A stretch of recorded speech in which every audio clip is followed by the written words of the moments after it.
네, 오늘 설교는 제목이 방임치유 첫 번째입니다. 우리가 그동안 작년 11월 달부터 부모의 부정적인 양육 태도 5가지를 하나씩 우리가 살펴볼 기회를 얻고 있죠. 혹시 기억하시나요? 첫 번째가 완벽주의, 두 번째가 강압. 다 까먹었죠? 한 달 동안 치열하게 하다가 오늘이 방임, 그리고 다음 주까지 방임하게 되고요. 그 다음에 학대, 그 다음에 거절. 이 5가지 범주가 그냥 만들어진 게 아니라 대략적으로 거의 대부분의 심리학에서 사용하고 있는 중요한 내면 치유의 범주들입니다. 우리는 완벽주의를 그 2차례에 걸쳐서 살펴봤는데, 첫 번째 완벽주의 첫 번째 치유 모델을 모세를 주셨죠.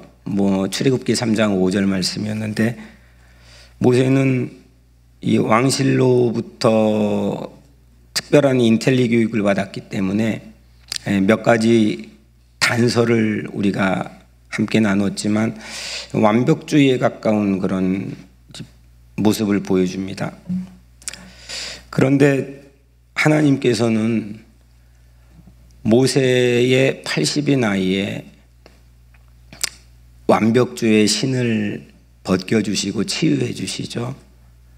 그래서 그 이전에 훨씬 완벽한, 그 완벽에 근접한 모습이 있었음에도 불구하고 그때 사용하지 않으시고 이제 완벽을 가장 벗어버릴 그 나이인 80에 하나님께서는 네가 선 땅은 거룩한 땅이니 네 발에 신을 벗으라. 신을, 완벽주의의 신을 벗겨주시는 모습을 우리가 살펴봤죠. 완벽주의 두 번째 치유 모델이 누구였죠? 사마리아 여인이었죠. 괜찮아요, 막 혼동돼도. 사마리아 여인이었는데, 이 여인은 상처가 많았지만 남편이 5번은 바뀌어지는 건 단순한 도덕적 이유 때문만이 아니라 그가 우물가에 보여지는 모습으로 미루어 짐작해 보면 그녀 또한 이 완벽주의에 이 근접해 있는 모습들을 우리가 함께 살펴봤었습니다. 근데 예수님은 그렇게 자신, 이 완벽주의는 강압이라는 그 증세를 가지고 동반하는 경우가 많은데, 그런 여인을 지지해 주시죠. 그리고 이해해 주시고 공감해 주시면 치유해 주시죠. 그래서 그때 우리가 함께 나누었던 언어 치료 기법인 당신은 나는 아름답고 능력 있고 사랑스러워.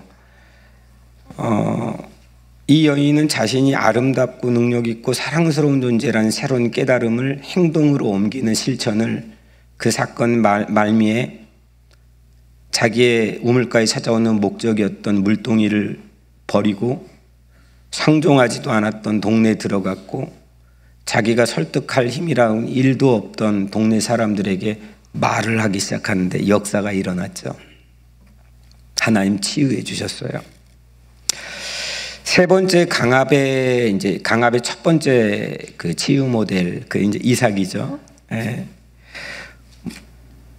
카라바조와 그 람브렌트 이 대화가의 그림, 이삭의 희생이라는 그림의 새로운 각도에서 보여진 모습을 통해서, 야, 이거는 아브라함 입장에는 믿음이었지만 이삭 입장에서는 하나의 강압의 전제 조건이 있었다고 하는 사실을 우리가 함께 나누면서, 모리아 제단에 올려진 그 아버지의 어쩌면 강압으로 비춰질 수 있는 그 제단 위에 올려진 이삭을 함께 살펴봤죠.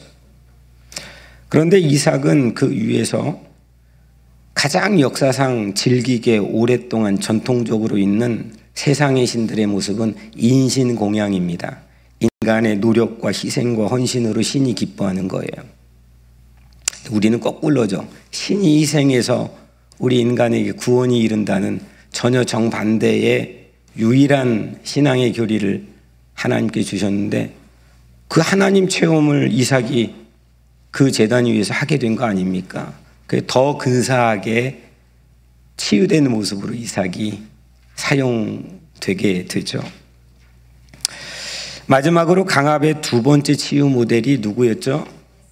에스더였죠. 에스더는 태어날 때부터 포로였고, 그리고 그가 왕후에 이른 후에도 자기 주변에를 보면은 늘 자기를 강압하는 사람들, 강압의 환경들이 놓여 있는 걸 보게 되죠. 왕도 그랬고, 남편이는 왕도 그랬고, 자기 양부모 같은 사촌은 모르드게도 그랬고, 백성들도 그렇고, 여튼 모든 게 자기를 강압하는 그런 조건으로 둘러싸여 있었습니다. 근데 하나님께서는 무조건적 긍정적 존중을 에스더에게 해주시잖아요. 모르드게를 통해서 결정적 말을 했는데 그때 에스더가 그 유명한 죽으면 죽으리다, 아주 자유로운 용기 있는 사람으로 치유가 되죠.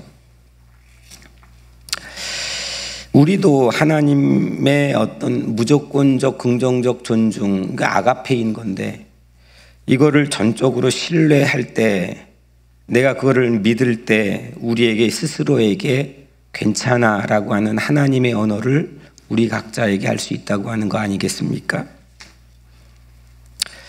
어떻게 여러분들은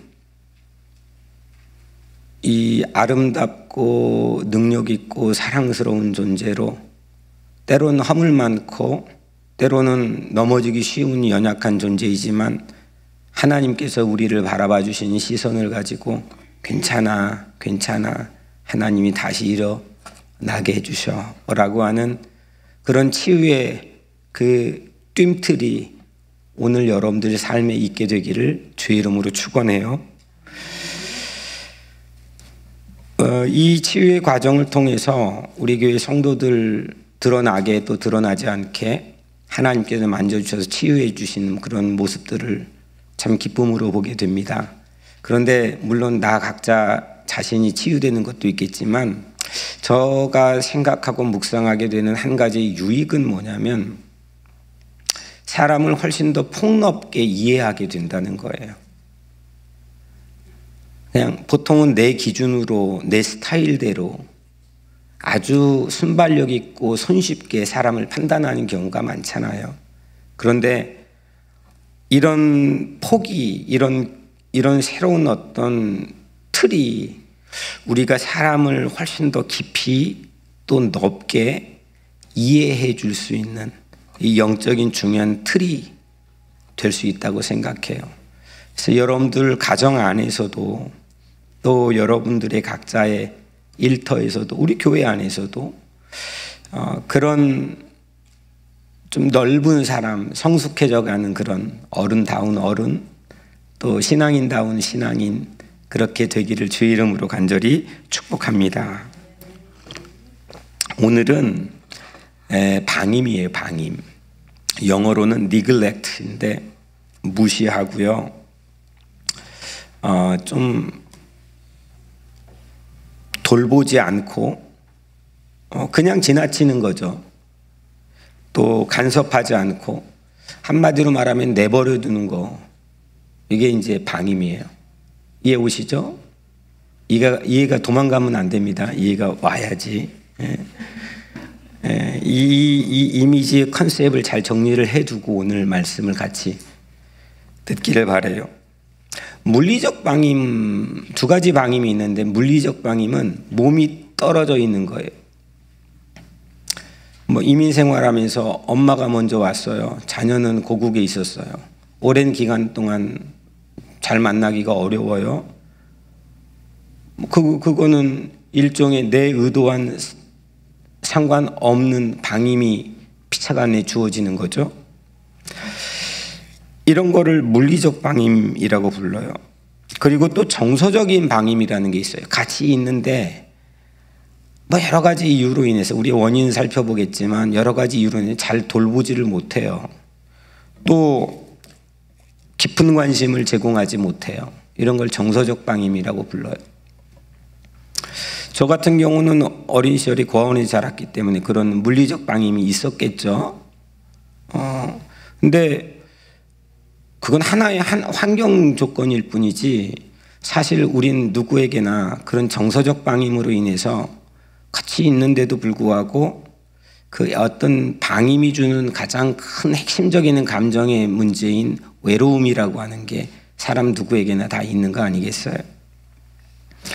방임의 종류를 우리 지난 수요일 목요일 날 그 강의를 통해서 들었던 방임의 종류를 못 들었던 분도 이거 들으면 돼요. 방임의 종류를 우리가 한번 살펴보면 먼저 첫 번째로는 음식의 방임이 있대요.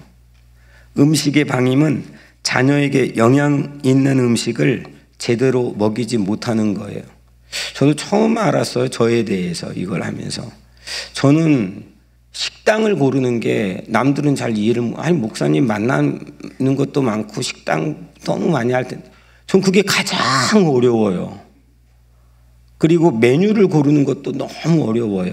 저는 그냥 하나만 딱 주고 저는 음식은 못 먹는 건 없는데 다 먹어요. 근데 그냥 하나 딱 그렇게 먹고 사람에게 집중하는 걸 중요하게 생각하는 것 같아요. 그러니까 그런 음식의 방임으로부터 오는 어떤 그 하나의 잔재일 수도 있겠다 싶어요. 또 욕구의 방임도 있어요. 자녀가 하고 싶은 거 있잖아요. 또 갖고 싶은 것도 있고. 근데 그걸 사주지 못하고 방치하는 것도 하나의 욕구의 방임인 거죠. 저 어릴 때 저는 뭘 이렇게 옷을 신발을 갖고 싶은 게 단 한 번도 없었어요. 뭐 브랜드도 모르고. 근데 딱 한 번 중학교 2학년 때 그 전주의 한 윈도우의 앞에 학교 끝나고 가면서 이 스코티쉬 빨간색 하얀색이 된 체크 무늬의 잠바인데 그걸 거의 한 시즌이 다 가기까지 한 4, 5개월을 그 앞에 매일 섰던 것 같아요. 야, 너무 갖고 싶다. 딱 한 번 그랬던 것 같아요. 욕구가 있었던 건데 거기로부터 니글렉트 된 거죠.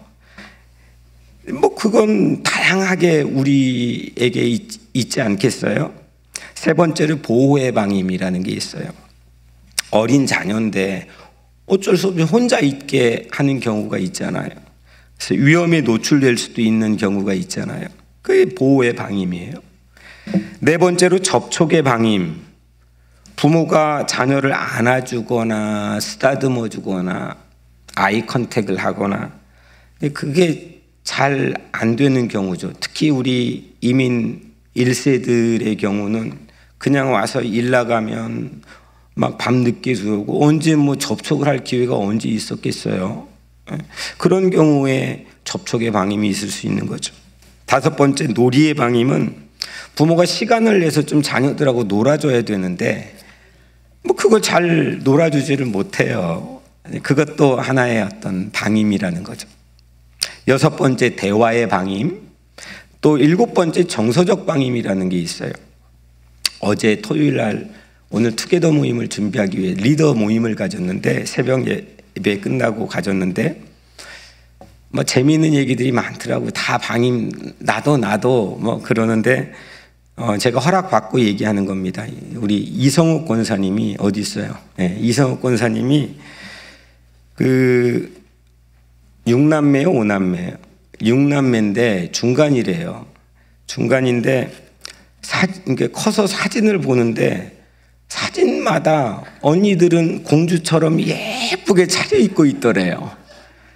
근데 본인만 걸레를 뾰족 들고 항상 그렇게 서 있더라는 거예요. 너무 짜증났대요. 일종의 자기가 느끼는 어린 시절의 방임에 대한 경험이겠죠. 이렇게 방임의 종류는 상당히 많아요. 근데 방임의 원인을 우리가 한번 생각해 보면 가장 흔한 게 첫째가 부부 맞벌이예요. 그러니까 과거 농경 시대나 이 썬데이 스쿨 주일학교라는 게 영국에 시작해서 미국으로 20세기 초반에 처음 건너온 건데, 산업혁명이 일어나는데 부부가 다 나가요. 아이를 돌볼 사람이 없어요. 그래서 교회가 나섰어요. 그게 썬데이 스쿨이에요. 그게 산업혁명에서 만들어낸 하나의 기독교 문화인데, 그 전에는 그냥 엄마 아빠 손잡고 아침에 예배 주일날 드리고 집에 또 오고 또 저녁에 가서 예배 드리고 또 오고, 이게 주일 예배였어요. 근데 처음으로 봐줄 사람이 없기 때문에, 이 교회, 우리 교회는 1916년도에 만들어졌는데 폴란드 이주민들이 여기 이 지역에 와 살았거든요. 다 부부가 맞벌이 갔어요. 봐줄 사람이 없어요. 그래서 14명, 5명 어떤 여자가, 젊은 여자가 모아가지고 주일날 여기서 같이 예배를 드린 게 놀았대요. 그게 교회의 시작, 이 교회의 시작이에요.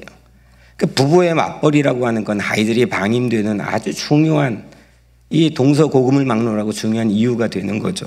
특히 우리 이민사회에서는 더할 나위 없는 거죠. 부부가 이렇게 같이 맞벌이를 나가면 집에 오면 어때요? 피곤하잖아요. 그잖아요. 그리고 바쁘고 분주하면 아이를 봐야 되는데 잘 관심이 없어서라기보다는 여유가 틈이 없어요.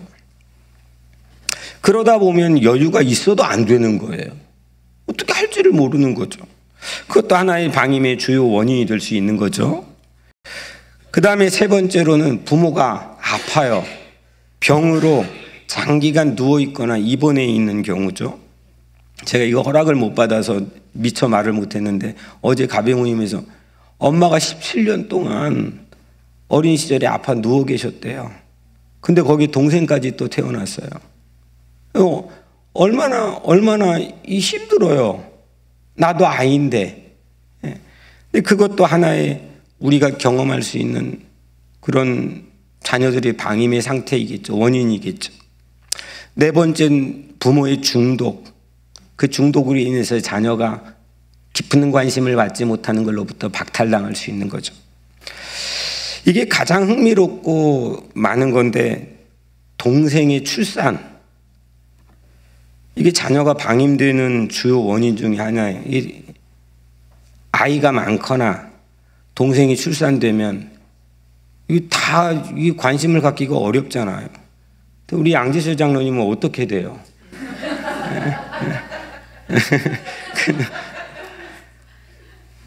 저희 집에 이제 아들이 4명이잖아요. 영국에서 공부 안 하고 계속 애만 낳는 건데,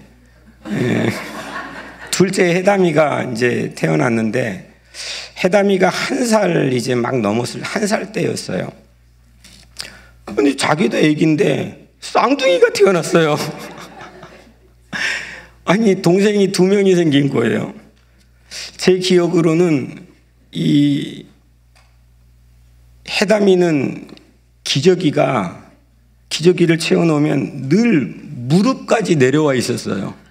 너무 많이 싸가지고 무거워서 이게 그냥 누가 손이 못 가는 거예요. 이게 내려와 있는 거예요. 기저귀도 혼자 뗐어요.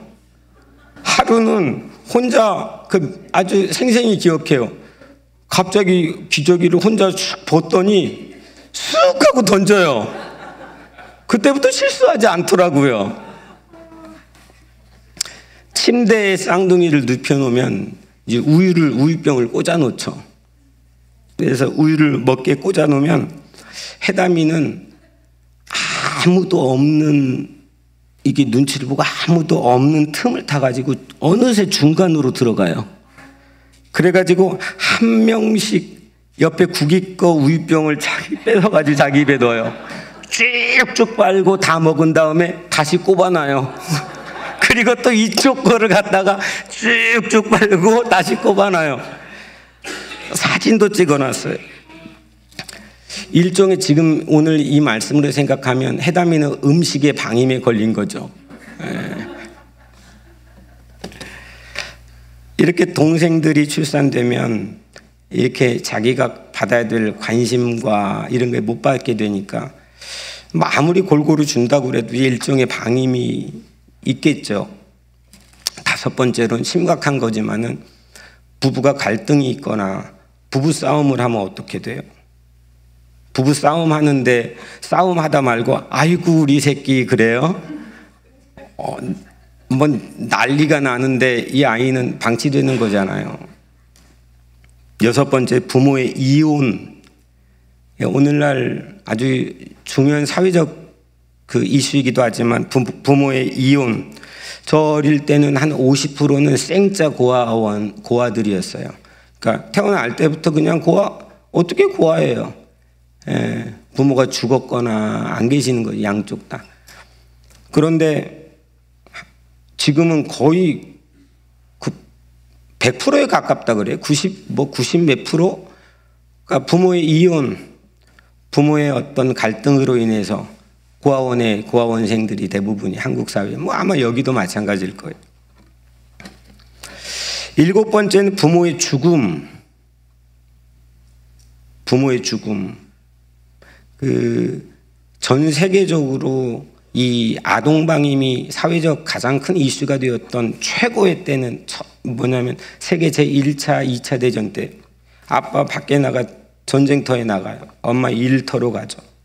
우리나라도 우리 교회 어르신들도 있지만 우리 양희철 목사님도 그런 거죠. 한국 전쟁에서 돌아가시면 그냥 부모 없이 크는 거죠. 한국의 거의 97%, 8%가 고아원들은 전부 다 한국 전쟁 때 생겼거든요. 그러니까 이 아동 방임의 가장 큰 이유 중에 하나는 부모의 죽음이라고 하는. 그래서 강사님이 그랬죠. 부모는 자녀가 일정 정도 성장할 때까지는 아프지도 말고 죽지도 말자. 나는 그거 내 마음대로 되는 건가? 좀 희한하게 처음 들었는데 가만히 듣고나 생각해 보니까 상당히 중요한 일리 있는 말이에요. 그런 마음을 갖고 살아가는 것, 그만큼 부모의 어떤 자녀를 향한 고취된 책임의식 아니겠습니까? 5살 때까지는 부모가 절대적으로 필요한 시기고 최대치로 20세까지라고 하지 않았나요? 그러니까 부모들이여 아프지도 말고 죽지도 마십시오. 이렇게 우리는 방임의 종류들과 원인들을 우리가 한번 살펴봤어요. 대충 이제 방임이라는 게 이런 거구나 라고 하는 컨셉을 좀 정리할 수 있을 것 같아요. 이렇게 보면은 그 방임을 경험하지 않는 사람이 아마 거의 없지 않을까 싶어요. 다 방임을 각기 다른 종류와 원인으로 경험했겠죠. 또 모두 다 방임을 받았을 뿐만 아니라 나도 아무리 잘한다 그래도 내가 모르는 사각지대에서 내 자녀에게 방임을 주지도 않았겠습니까? 근데 이런 시도는, 이와 같은 시도는 어떤 의미가 있느냐면 그런 방임으로 오늘날 나조차도 잘 몰랐던, 이해가 안 됐던 내 행동과 마음을 더 깊이 이해할 수 있는 기회를 얻는 것 같아요. 그걸 근데 제가 첫 번째 설교 때 경험 얘기했잖아요. 해야 그 다음에 치유가 진행이 되는 거거든요. 그래서 아무쪼록 여러분들은 모두에게 그런 치유의 기회가 활짝 열려서 새로운 판이 여러분들의 삶에 열려졌으면 좋겠어요. 아멘. 오늘 이제 방임의 첫 번째 치유 모델은 다윗이에요. 이 모델 찾는 게 참 힘들더라고요. 이스라엘 첫 번째 왕이 이름이 누구죠? 사울 왕이죠. 사울 왕이 불행하게도 하나님에게 직접적으로 폐위 선언을 들어요. 그 사무엘이 전달하죠. 대선지자였던 사무엘이 사울 왕에게 4차례에 걸쳐서 반복적으로 너 폐위야 꽝꽝꽝꽝꽝 하고 전해요. 그 중에 하나만 제가 인용해 보면 오늘 바로 그 전장 사무엘상 15장 28절에 이렇게 말씀하세요. 여호와께서 오늘 이스라엘 나라를 왕에게서 떼어 왕보다 나은 왕의 이웃에게 주셨나이다. 그러니까 사울 왕, 이젠 넌 끝이야. 너의 나라를 떼어서 너보다 나은 이웃에게 줄 거야. 이거를 하나님께서 사무엘을 통해 직접적으로 사울 왕에게 듣게 하죠. 이 구절에서 아주 놓치면 안 되는 중요한 단서가 있는데, 왕보다 나은 왕의 이웃이에요. 영어 NIV 성경은 better than you. 여러분들 생각해 보세요. 나는 안 된다 그랬는데 나보다 더 나은 사람이 있다는 거예요. 그러면 어떨 것 같아요? 눈이 뒤집혀지죠. 그래서 이걸 듣고 난 다음부터 사울은 정신이 횟가닥 가요. 진짜 미쳐요. 누구든지 나보다 더 나은 사람이 보이면, 그래서 아마 나중에도 그렇게 자기보다 골리앗 싸움으로 승리해가지고 나았다고 하는 다윗을 그 미련해 보이지만 그 집착을 하면 계속 추적하고 쫓아다닌 거 아닙니까? 근데 이 폐위 선언을 들은 바로 직후에 오늘 말씀인데, 하나님께서 그러면 사울 왕을 대신해 새로운 왕을 세워야 되지 않겠어요? 새로운 왕을 세우는데 그 선지자 사무엘에게, 야, 베들레헴 이새의 집으로 한번 가봐. 내가 거기에 준비해둔 새로운 왕이 있어. 라고 이제 가요. 그래서 이새가 자기 아들들을 차례차례 보여주잖아요. 먼저 장남 보여줘요. 장남 이름이 엘리압이었어요. 보여줬는데 사무엘조차도 홀딱 반한 거예요. 와, 이 사람이네. 그렇게 말해요. 그때 하나님이 아니야. 어떤 말씀을 하면서 거절하냐면, 사람은 얼굴을 보지만 하나님, 나는 중심을 봐. 사람은 외모를 보지만 하나님은 중심을 보느니라 하면서, 엘리압 아니야. 그러면 그 말은 즉슨 엘리압이 잘생겼어요, 못생겼어요? 기가 차게 잘생겼다는 거죠. 두 번째 아들인 아비나답 보여줬어요. 역시 아니라는 거예요. 세 번째 아들 삼마도 보여줬고, 네 번째, 다섯 번째, 일곱 번째까지 이 아버지 이새가 다 보여줬어요. 근데 하나도 아니라는 거예요. 왕감이 없다는 거죠. 사무엘이 이새에게 물어봐요. 아들이 더 없습니까? 그때 아버지가 결정적인 답을 하죠.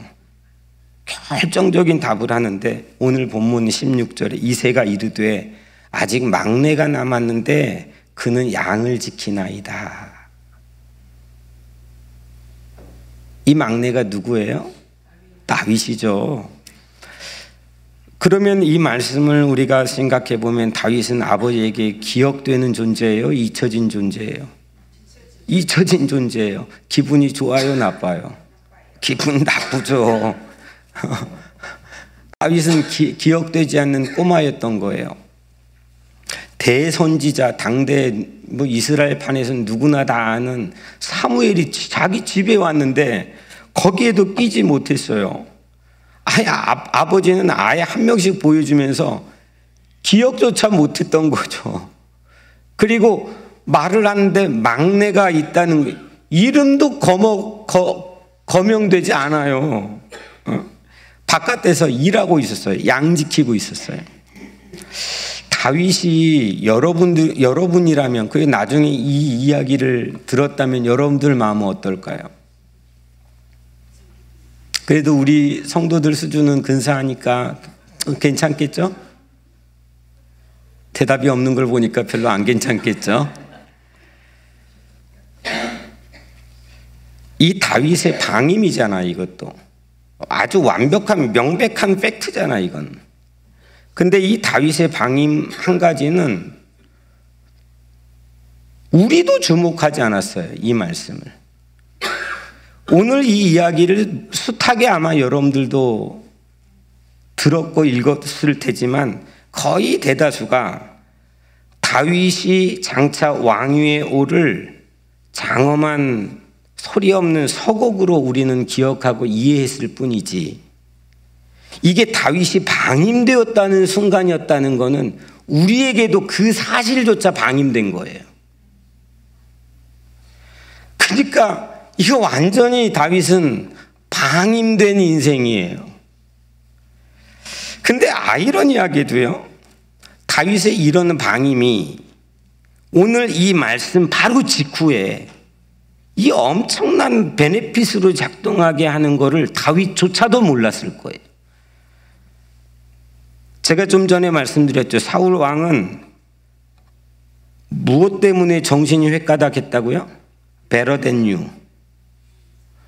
나보다 나은 이웃이라고 하는 이 말 때문에 정신 뒤집혔어요.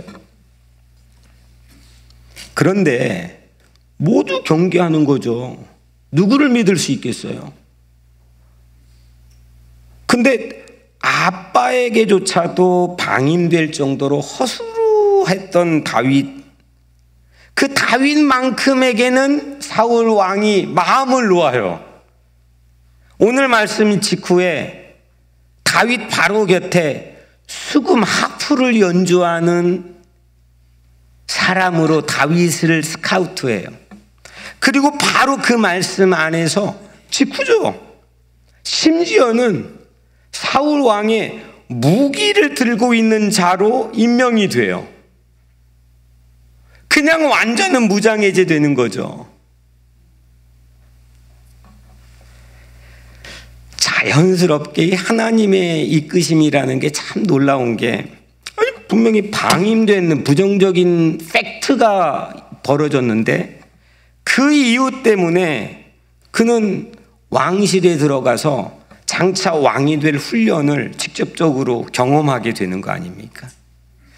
하나님의 이끄심이라는 게 참 놀라운 거죠. 만약에 꽃미남 엘리압이었다면 사울 왕이 과연 그랬을까요? 아니, 나랑 비슷하던지 나보다 더 잘난 사람을 보면 꼴을 못 봤을 텐데. 어림도 없는 일이죠. 다시 말하면 다윗은 그 방임 덕에 기회를 얻게 된 거예요.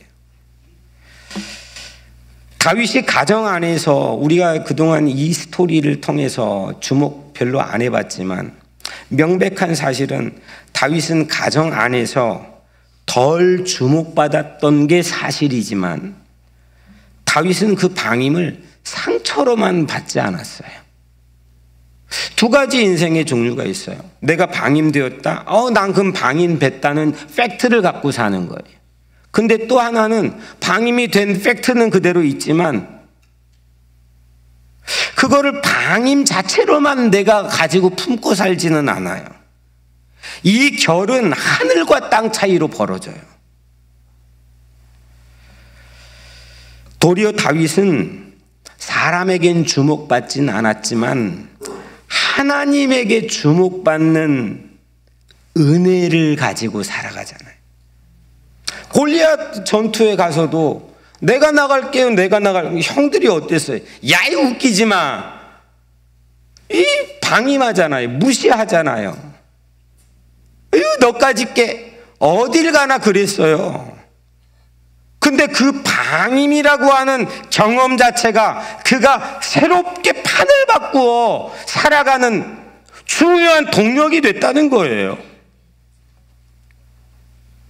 다윗은 방임이 또 한 가지 놀라운 거는 다윗은 방임이 무언지를 알아요. 내가 떨어져 할아버지 밑에, 할머니 밑에 살아, 이게 뭔지를 알아. 내가 접촉의 방임으로 이게 뭔지를 알아. 내 이름도 기억하지 못하고 끼지 못하게 하는 게 얼마나 허망한 게 뭔지를 알아요. 내 아빠가 돌아가시고 엄마가 돌아가셔서 그냥 그렇게 고립되어 있는 게 뭔지를 알아요. 그런 방임을 알았기 때문에 거꾸로 날 잊지 않고 기억하는 하나님을 뭐라고 고백하냐면 나의 목자, 나의 산성, 나의 방패, 나의 피난처라고 고백해요. 아니, 목자는 뭐 하는 사람이에요? 양을 지키는 사람이에요. 지킬 필요가 없는 양은 목자가 필요가 없죠. 산성은 뭐 하는 곳이에요? 요새는 지켜지는 곳이에요.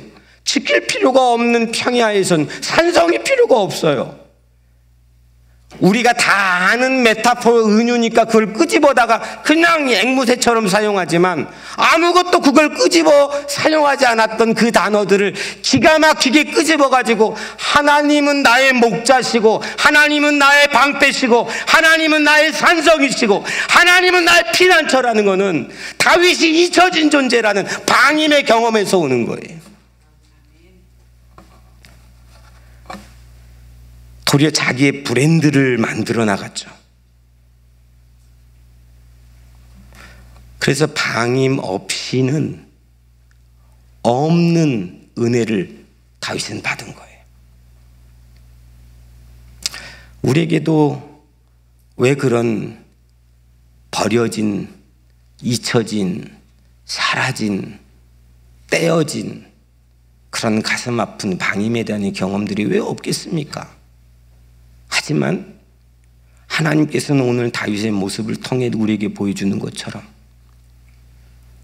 그 방임 덕분에 날 잊지 않고 날 떠나지 않고 날 버리지 않으시는 나의 목자이신 하나님을 여러분들 더 깊이 의지하고 믿게 되기를 주의 이름으로 축원합니다.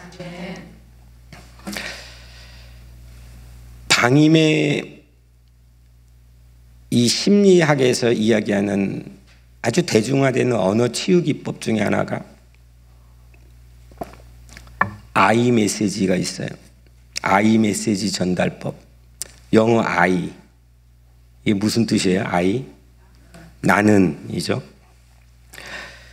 타인과 다른 사람과 소통을 할 때 나를 주어로 바꾸어 대화하는 법이에요.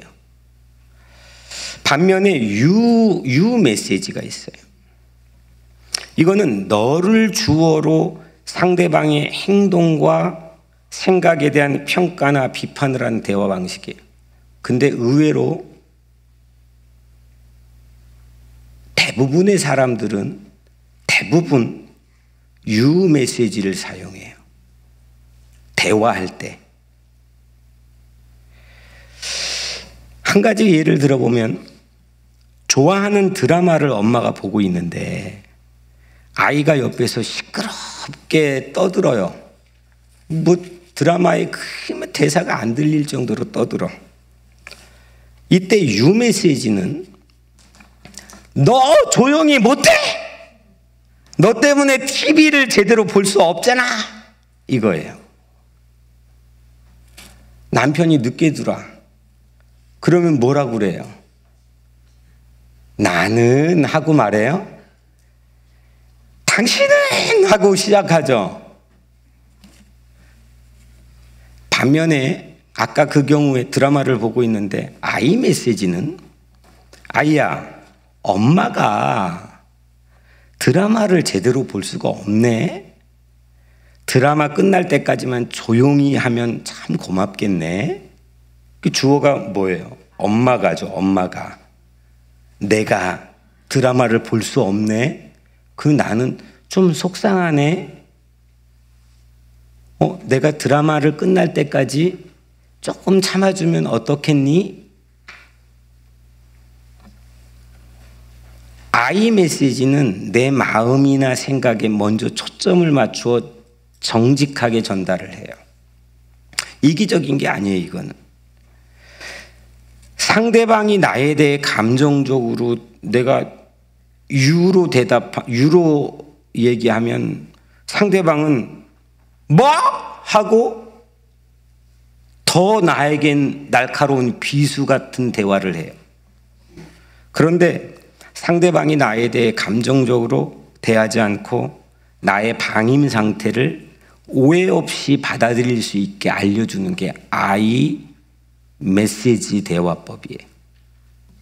한 주간 동안 한번 노력해 봤으면 좋겠어요. 가정에서. 이게 어려워요. 나를 우선 관찰해야 되고 이유를 I로 바꿔가지고 얘기한다는 게 이게 쉽지 않아요. 아이메시지는 나를 방임에서 꺼내주는 대화법이에요. 특히 지난 주일 설교에서 4가지 선교지를 얘기했죠. 그 중에 첫 번째가 뭐죠? 가정 예루살렘. 이걸 선교지로 구축하자는 거죠. 그게 이루어지려면 언어가 바뀌어져야 돼요. 아이 대화법은 중요한 하나의 기제예요. 이 아이 대화법으로 나도 살고, 아니 계속 죽이는 언어를 사용하면 안 되잖아요.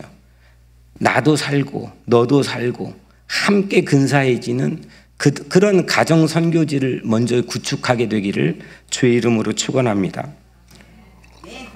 여기까지는 심리학에서 얘기하는 그런 오래된 전통적인 기법인데, 대중적인 기법인데, 제가 처음 이게 말씀을 준비하면서 이 급을 올라가는 대화법이 있어요.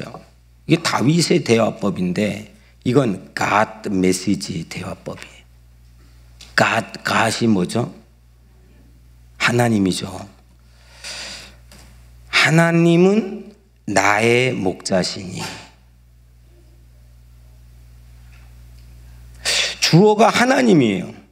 다윗을 가만히 시편도 제가 다 찾아봤는데 곳곳에 주어가 하나님이에요. 가장 대표적인 예로 골리앗 앞에 서죠. 사람들은 전부 다 주어가 다 이구동성으로 골리앗이에요. 골리앗이 어쩌고, 골리앗은 무기가 어떻고, 골리앗 키가 어떻고, 골리앗은 뭐고, 다 주어가 골리앗이에요. 너예요. 그런데 다윗은 그 앞에서 이렇게 얘기해요. 오늘 여호와께서 너를 내 손에 넘기시리니. 주어가 여호와께서죠. 또 여호와의 구원하심이 칼과 창에 있지 아니함을 너에게 알게 함이라. 여호와의 구원하심이가 주어죠. 그 스토리의 장면을 쭉 보니까 제가 한번 그건 얘기했죠. 이 다윗은 골리앗을 2번 얘기해요. 근데 하나님을 주어로 8번 얘기해요. 그러면은 9번 얘기해요. 그러면 4.5대 1이잖아요. 아니 우리에게도 세상이 주어가 될 때가 있죠. 문제가 생기고 돈이 주어가 될 때가 있죠. 이 왼수 같은 돈. 아유 정말 힘든 내 직장. 그 주어가 될 때가 있죠. 한 번 있다면 그 비율에 맞춰 다윗처럼 4.5배만 하나님을 주어로 삼으면 우리도 골리앗 다 때려잡을 수 있다는 거예요.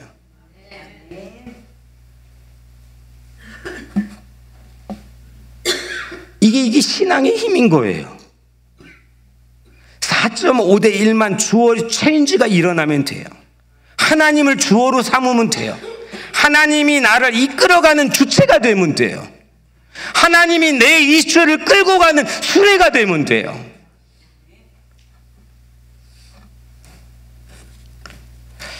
다윗은 사울 왕에게 미움을 받아 수년 동안 도망자로 살았지만 다윗의 이 어린 시절 방임 경험 덕분에 그 사울이 집요하게 끈덕지게 추적하는데도 거칠어지지 않아요. 그리고 하나님을 나의 목자로 더 의지하게 되죠. 나를 내세우지 않아요. 늘 작은 아이예요. 늘 막내예요.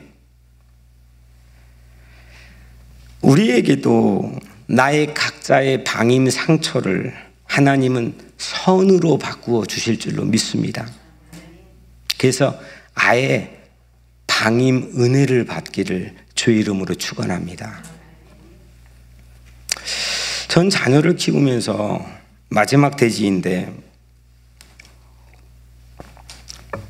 한 가지 혼동이 될 때가 있어요. 어릴 때는 잘 몰랐는데 이게 크면 더 혼동이 되더라고요. 이게 고등학생이 되고 대학생이 되고 하니까 더 헷갈려요. 뭐냐면 방임과 개입 사이에서 혼동을 일으켜요. 아니 어릴 때는 그냥 개입하면 되잖아요. 간섭하면 돼요. 근데 이게 중학교를 들어가면 그거는 참 뭐 어디 장단을 맞춰야 될지 몰라요. 지금은 여러분들이 만약에 초등학생 자녀를 두고 있다면 그건 좋을 때예요. 또 좀 이제 지나봐요. 이게 봐봐요. 풀어주면 그럼 오늘 말씀처럼 방임이라 그래. 그리고 또 도와주면 간섭이라 그래. 뭐 어떻게 하라고. 부모 노릇이 쉽지 않아요. 이게 장가간 자녀들 더 그러죠. 그죠? 우리 권사님들 눈치 봐야 되고 어른이 상전이 상전. 그런데 여러분들 이 방임과 개입 사이에서 제가 혼동을 일으켰던 이 지점에서 방임이라고 하는 게 첫 번째는 선으로 바꿔준 은혜에 대해 살펴봤는데 방임이 최악인 경우가 있어요. 방임을 받아버리면 이건 끝장나버리는 한 가지가 있어요. 그걸 바울이 얘기해요. 특히 바울의 최고 걸작이라는 로마서의 첫 장에 3번이나 반복해 얘기하는데요. 로마서 1장 24절에는 이런 말씀이 있어요. 하나님께서 그들의 마음의 정욕대로 더러움에 내버려 두사. 하나님이 어떻게 한다고요? 그냥 더러운데 내버려 둔다는 거예요. 하나님의 방임, 하나님의 유기, 하나님의 방치. 로마서 1장 26절 하나님께서 그들을 부끄러운 욕심에 내버려 두셨으니. 아니 조금 혼내서라도 이 녀석 하고 개입해가지고 그냥 고쳐주고 좀 벌을 주면서 그냥 또 때론 달래고 으르면서 한 게 아니라 내버려 두는 거예요. 하나님의 방임. 로마서 1장 28절 하나님께서 그들을 그 상실한 마음대로 내버려 두사. 하나님이 내버려 두면 괜찮은 인생이에요? 갈 때까지 간 인생이에요? 끝나는 거죠. 가장 무서운 거죠. 하나님이 인간을 내버려 둔 하나님의 방임, 하나님의 방치, 하나님의 유기. 이건 최악의 징벌, 최악의 심판인 거죠. 고치시려고 징벌하는 것보다도 훨씬 더 두려운 거죠. 사도행전 14장 16절에 보니까 아예 대놓고 방임이 나오는데 하나님이 지나간 세대에는 모든 족속으로 자기의 길들을 가게 방임하셨으니. 지나간 세대, 하나님 모르는 세대, 하나님 떠난 세대, 하나님이 그냥 그 길 가도록 방임했다. 네가 잘 되건 못 되건 방임했다는 거예요. 무서운 거죠. 우리는 세상 사람들에게는 방임받을지는 모르지만 그럴 수도 있겠지만 하나님에게는 방임받지 않기를 축원해요. 다윗은 가족에게 아빠에게 방임되었을지언정 하나님에겐 방임되지 않은 걸 용납하지 않았어요. 이게 다윗이에요. 하나님은 우리하고 함께 해주신다고 했어요. 아멘? 하나님은 함께 해주세요. 그래서 하나님이 함께 해주신다는 임마누엘 예수를 믿는 것이 하나님의 방임이라고 하는 심판에서 우리가 구원받는 유일한 길이지 않습니까? 임마누엘 예수를 믿는 게. 요한복음 14장 19절 예수님이 이렇게 말씀해. 내가 너희를 고아와 같이 버려두지 아니하고 내가 너 버리지 않을 거야. 너 원래는 방임이야. 너의 타락으로 인해 너는 완전 방치야. 끝이야. 그럴 수밖에 없어. 인데 예수의 삶의 의미라는 거는 내가 그래도 너를 고아처럼 버려두지 않을 거야. 예수님께서 그 결정적인 증거의 외침을 우리에게 들려주시죠. 마태복음 27장 46절에 예수께서 제9시에 크게 소리 질러 이르시되 엘리 엘리 라마 사박다니, 나의 하나님 나의 하나님 어찌하여 나를 버리시나이까. 예수님 자신이 아버지에게 방임되는 거예요. 자발적으로 방임되는 자리에 쓰시는 거예요. 그러지 않으셔도 되는데 불구하고 나 대신에 나 때문에 예수님이 방임되시는 거죠. 그게 십자가죠. 나는 다윗처럼 방임을 경험했고 어쩌면 방임되어야 마땅한 자일진데 예수님은 내 대신에 방임되는 십자가의 자리에 서주신 거예요. 그 십자가의 은혜 덕분에 하나님은 내 방임을 돌봄으로 바꿔주시는 거예요. 완전히 방임에서 돌봄을 받는 자로 바꿔주시는 거예요. 하나님은 내 방임을 기억되는 자로 바꿔주시는 거예요. 하나님은 내 방임을 내가 방임하는 자가 아니라 하나님께 기억되는 자, 누군가를 돌보는 자로 바꿔주시는 거예요. 우리 운명이 바뀌어지는 거죠. 방임은 어쩌면 모든 인간에게, 인류에겐 타락한 이 인간의 숙명과 같은 거지만 그 방임이 예수께서 내게 오시는 이유가 되는 거 아니겠습니까? 하나님은 예수를 그리스도로 믿는 자마다 방임에서 돌봄으로, 방임에서 기억으로 우리 각자의 숙명을 바꾸어 주시는 줄로 믿습니다. 사랑하는 여러분, 다윗처럼 내가 방임받은 덕에 아프기도 했고 힘들기도 했고 버겁기도 했고 외롭기도 했지만 그 방임받은 덕분에 내가 서게 될 곳, 가야 될 새로운 은혜 보좌가 열려지기를 주의 이름으로 축원합니다. 예수님께서 내 삶의 방임의 갈림길에서 우리의 숙명을 바꿔주세요. 방임에서 돌봄을 받는 자로, 방임에서 잊혀지지 않고 기억되는 자로, 그래서 치유되는 여러분 모두가 되기를 주의 이름으로 간절히 축원합니다. 기도하겠습니다.